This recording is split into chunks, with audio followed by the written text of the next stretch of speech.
Welcome to George Mason University's Studio A. My name is Rick Davis, and today our guest is Catherine Wyler, a producer, artistic director, and the daughter of one of Hollywood's all-time great directors, William Wyler. Please welcome Catherine Wyler. Thanks for being here. Okay. Terrific to have you here. What inspired you to pursue a career in film? Well, it was sort of a mistake, actually. I wasn't intending to. My goal in college was to become a book editor, and discover the next Hemingway, etc. But I got to New York in the early '60s, and was really quiet in publishing. It was, the era of Mad Men, Yep. and people were sort of sleeping away the afternoon, and I thought, this is too boring. And I think that, looking back on it, I was just too impatient, and I didn't stick around to get to a point where it was much more interesting than the lowly jobs that I had. But I was too impatient, and I thought, well, this isn't for me. What can I do? And at that moment, my godfather was about to produce a little movie in Paris, and I spoke French and he didn't. And after a while, I got him to say, oh, okay, you pay your way over, I'll give you a job. And that was back in the movie business. Wow. And what did you study in college? Was it literature? Or? Modern European literature. Oh, perfect. That's right. Typical preparation for a publishing career. And plus, if I had thought of studying film, my father wouldn't have paid for my education, that's all. Now, you were an extra in some of his pictures, right? What was that like? Well, that was really just a lark. In Roman Holiday, I actually had 3 words, "Hey, Miss Weber." I remember that. That's right. Actually, it's one of my favorite films. Oh, so. thank you. And one of your favorite lines, right? Yes, absolutely.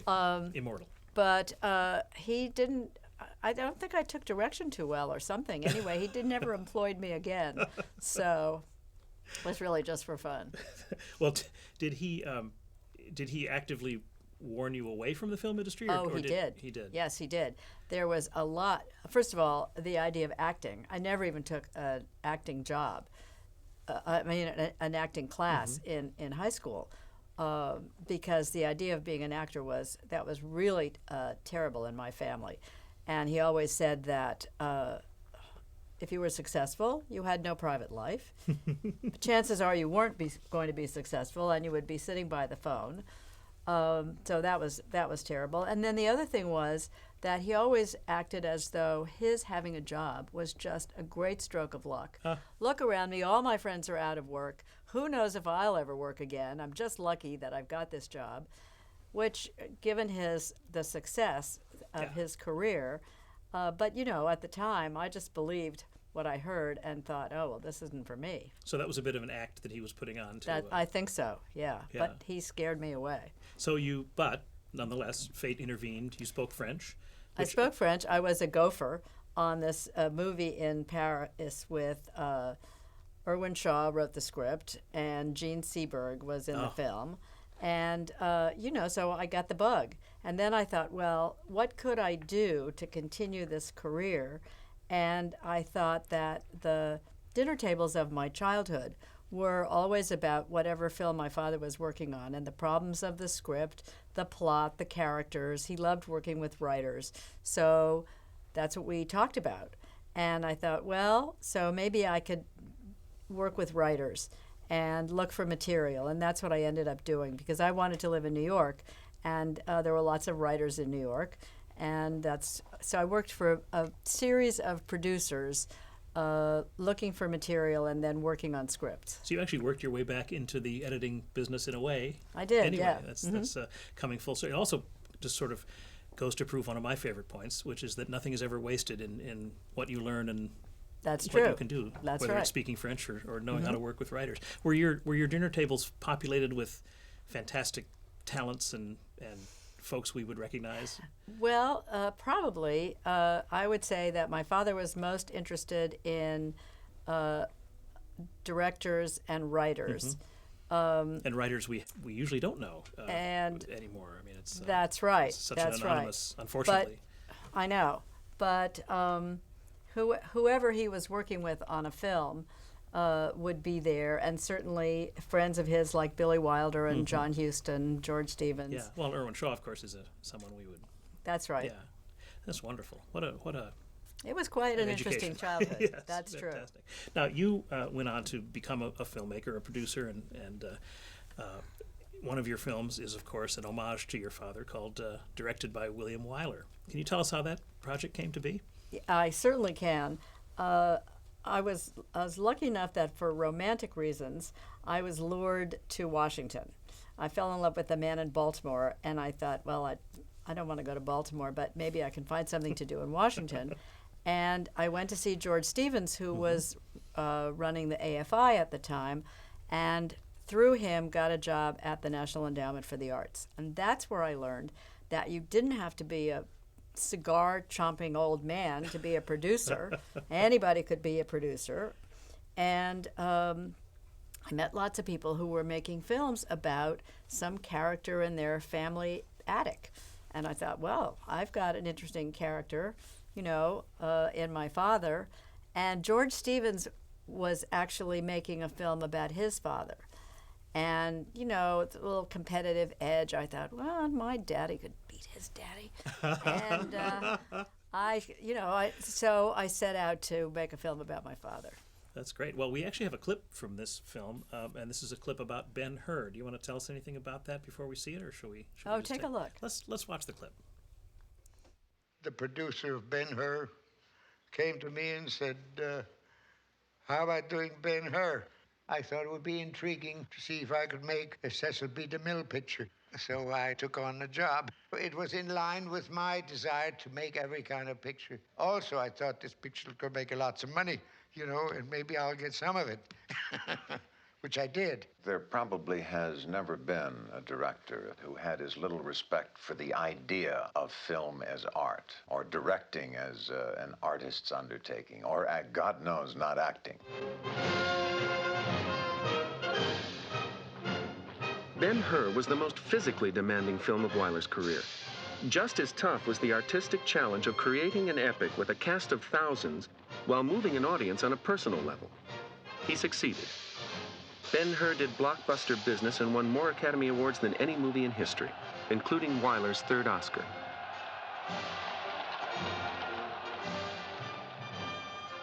At one point, quite early in the shooting, he called me in and he said, Chuck, you have to be better in this part.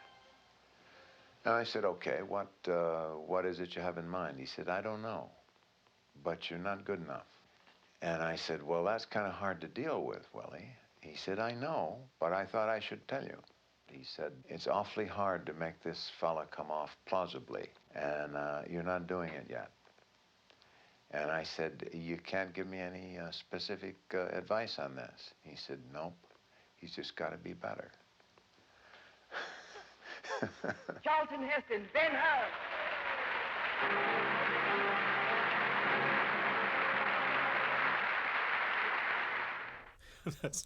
I'm glad you played that clip because Warner Brothers, which now owns the film, has just brought out a Blu-ray edition, and they showed it at the New York Film Festival, and they're not really showing it theatrically because they want to sell this mega box. Yeah. It's really fabulous, the packaging of the whole thing, but it looks so gorgeous. It really looks wonderful. They went frame by frame, restoring everything, and I think it looks as beautiful as the day it first opened. What I love about that clip, among other things, is just the vast numbers of people who are on screen at any given time. And you think today a lot of those would be, computer-generated images like the orcs of Mordor, except those are people.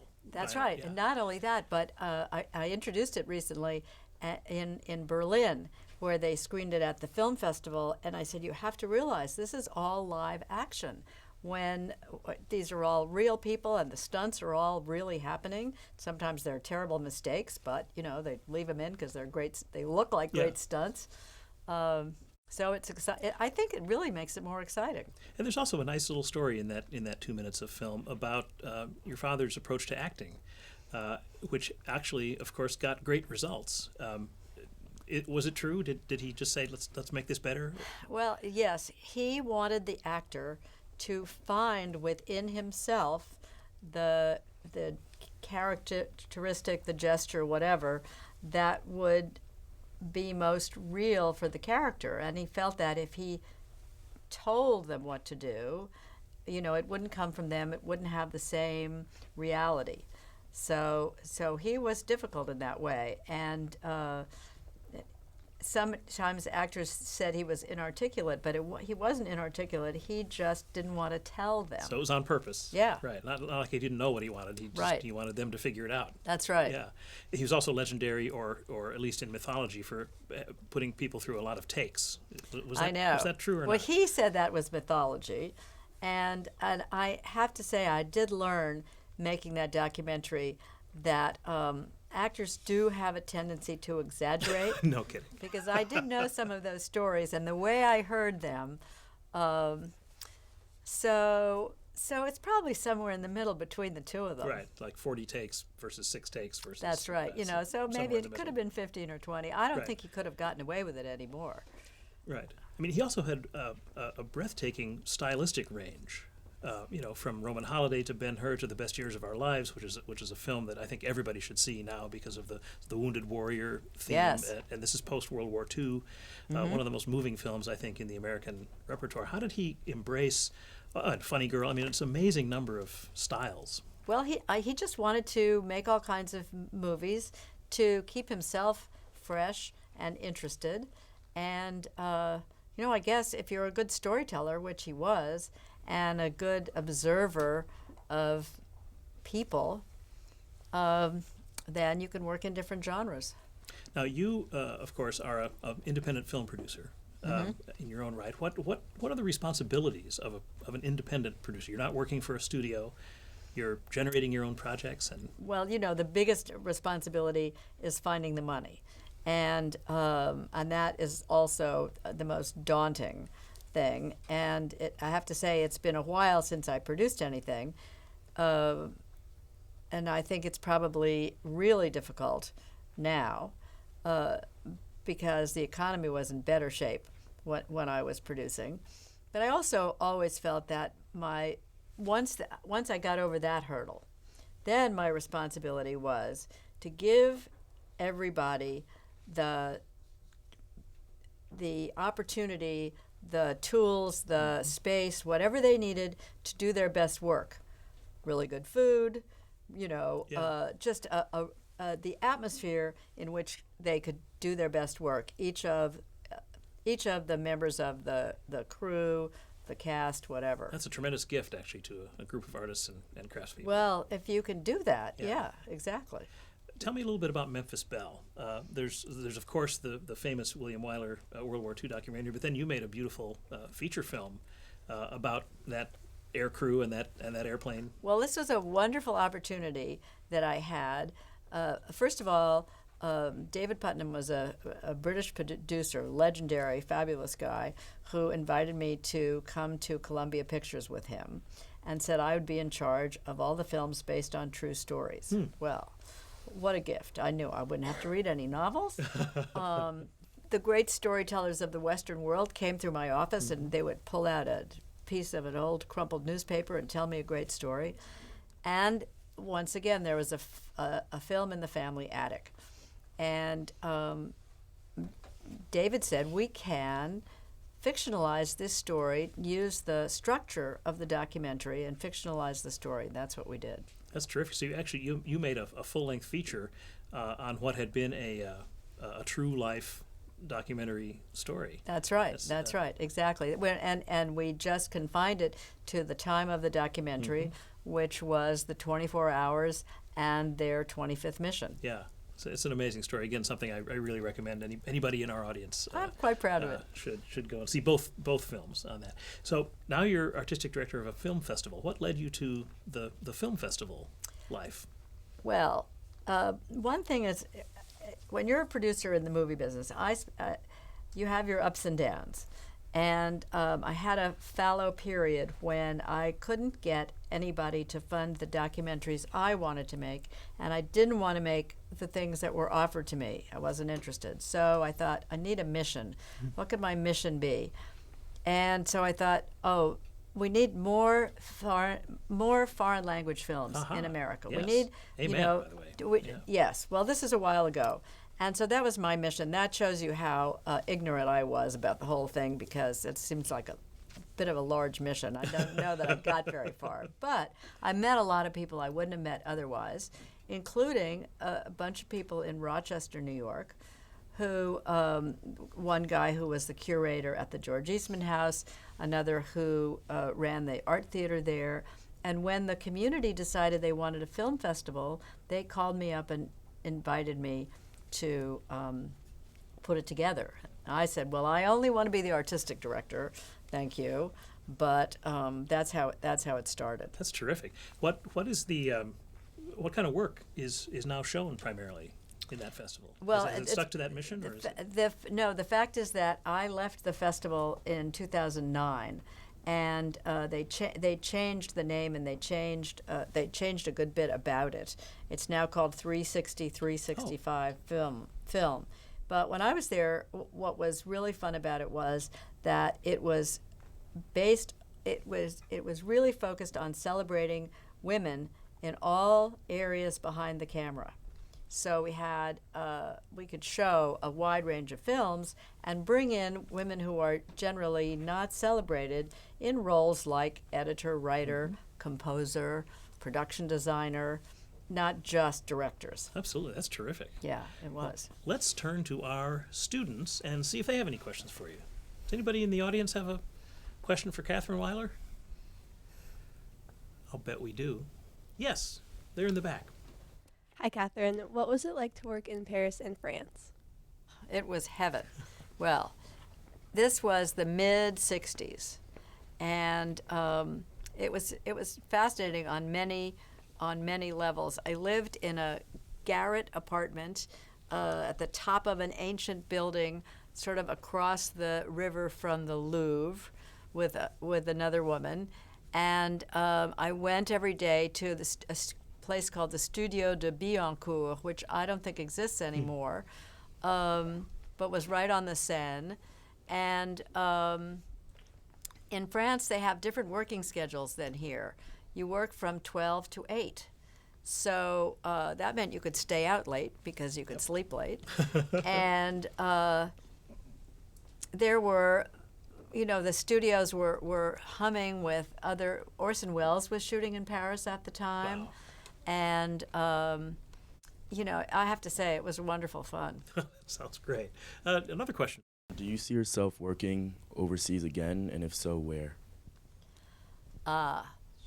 Well, I worked in Paris because I spoke French, and I could see myself working in a French or a Latin country. I would love to do that. Great. Do we have another question? Yes, sir, over here. You've been in film a long time. Do you think that the process of making films has become more streamlined over time, or do you think it's become more clunky? Good question. I don't know really anything about all the CG that's going on in films today, and so you would think that it's become more streamlined. It ought to have become more streamlined, but I wonder if it really has. Certainly, it's become. I don't know that there's the opportunity. It's become more, what would I say, sort of business-like. I know that when my father was starting out, they were just making it up. Obviously, he started making silent films, and in the 20s. In the roughly, 20s, yeah. And everybody was just making it up as they went along, and I think that's when it was really, really fun. But I know that it's just gotten more corporate, a lot more corporate, because the money's gotten so much more. But luckily, there is always, crazy talented people that come along and shake things up again. Yeah. Another question. Anybody else in the studio audience? Yes, ma'am. For those of us who don't have a film background, what advice would you have for us trying to break into the industry? Well, it's funny because that's changed so much also. For example, in my day, when I was in school, my father would never have dreamed of letting me go to film school. Now I think it seems as though you really need to go to film school. But I think if you're trying to break in, the most important thing is to make yourself a calling card, whether it's a screenplay or a video or something that you can use to show what you can do. Some kind of a calling card that presents your work. Thank you. Anybody else from our studio audience? Yes, sir. Hi. Other than trying to scare you away from film, was there anything that your father taught you that helped you in your film career? You know, I realized later on that actually I had learned a huge amount, just sort of by osmosis. And also, when I was a kid, I learned this when I got to be the producer of Memphis Belle, and all of a sudden, I've got this $15 million movie, and I've never done it before. But actually, it turns out that, for instance, we screened the dailies at home a lot of the time, and so I would see things as they were formed, and I would hear from him. And one of the things was he was really a perfectionist, and he was always unhappy. He was always trying to make it better, and I wouldn't see any flaws, and then he would see a dozen flaws. And David Putnam was the same way. I remember going on the set with him, and looked great to me, and there were 10 things that were wrong, and I realized that you have to look for what's not right, what's not working, what can you fix, not be satisfied with what's there in front of your face. As the producer, how much of that input or notes or what have you did you feel able to give to the director, or all of it? Well, on Memphis Belle? Yeah, or any project. I think it depends a lot on the kind of relationship that you have with the director. And between the producer and the director, sometimes it's very hands-off, arm's length, and sometimes it's closer. David was a wonderful discoverer of talent, and he discovered a number of directors who had big careers, and Michael Caton Jones had only made one other film, and he was very young, so he and I had a very good relationship, and I was able to put my 2 cents in whenever I wanted. Well, and that project, gently. Anyway, I'll hazard a guess. I mean, you had some of the DNA, if you will, of that project as well. I mean, That's right. It was literally from your attic. So That's right. I can't resist asking a B-17 question, because I love aviation, and I love both of those films so much, and I've actually had the chance to ride in a B-17, so that was fun. Did you guys shoot live action aerial sequences? Did we ever? I thought you did. Terrifying. We did them in Duxford in England. Oh, yes. And we had one of the old air bases. That's right. We had 5 B-17s and 8 Mustangs and the camera plane. And I discovered that the director was scared of the planes, so made him go up. We both took a ride in a B-17. Oh, good. And then we had a guy on the ground directing all these planes and the camera plane. And luckily, it all went without a hitch, but it was scary. And much of that has to be planned out pretty rigorously Very in advance. carefully. There's no improvisation in That's the right. air. The guy on the ground was a British Air Vice Marshal. Oh, my goodness. And he choreographed everything very carefully. Yeah. Well, and it looks very authentic in the film, which is terrific. How much of it was recreating the original shots from the documentary?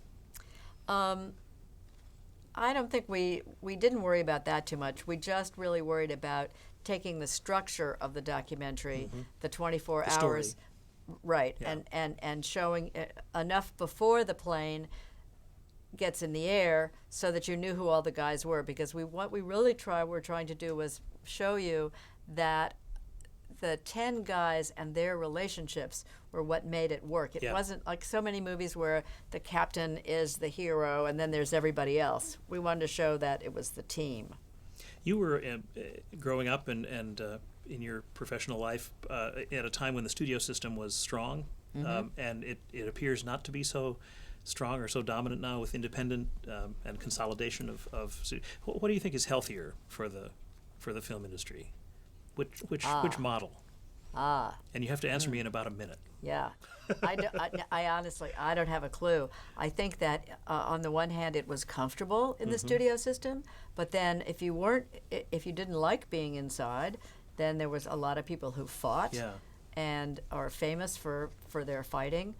So I think it probably also depended on the individual situation, that you could make either one of them work if you were smart enough or lucky enough. And there was less independent work probably Well, that's fostered right. under the studio system.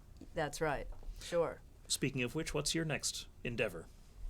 Well, you know, I am still looking around for my next mission. At the moment, my mission is to try to keep my father's work in the public eye. I understand that young people aren't so keen on watching black and white films. I'd like to know what you all think about that. And most of his best films were in black and white, even Roman Holiday. So I'm working on a website to sort of make people want to see those films again. That's great, and I'm going to repeat something I said a little while ago. Everybody run out and see The Best Years of Our Lives, because it is a film that is crying out for a contemporary showing, maybe even a remake, because it's such an amazing movie. It is. Catherine Wyler, thank you so much for being on Studio A today. This is Studio A. I'm Rick Davis. Thanks for watching.